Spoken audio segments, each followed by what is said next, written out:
I board the Seattle-bound plane and find my seat in the very back. As I sit alone, I wonder whose presence I'll be greeted with in a few short moments. A man who looks about 20 approaches my row, and our eyes briefly meet. There is a tacit understanding that he'll be sitting next to me. He sits down, and eventually the plane takes off. After a few awkward moments of discreetly observing him in the corner of my eye and wondering what goes on inside his head, a conversation is struck between us when I notice that the movie he's about to put on is one that I'd seen in the past.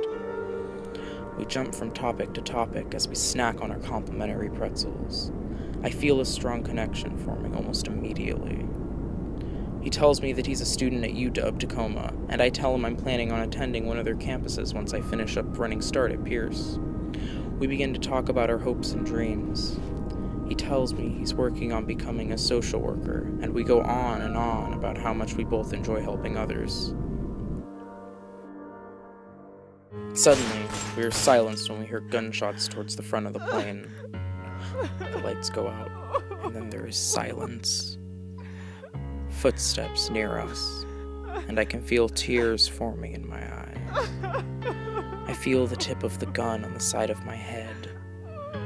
The stranger pulls the...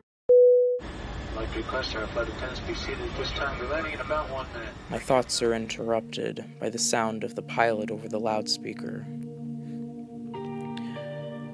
The reality I've built in my head quickly fades away, lost forever.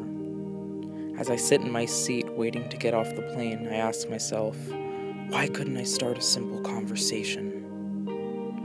Then I realize that there's this thick air in the room bogging everyone down. Norms, social constructs, etiquette, and most of all, fear. As I leave the airport, my mind is still taunted by what could have been. But I'm still stuck on the outside, only able to look in.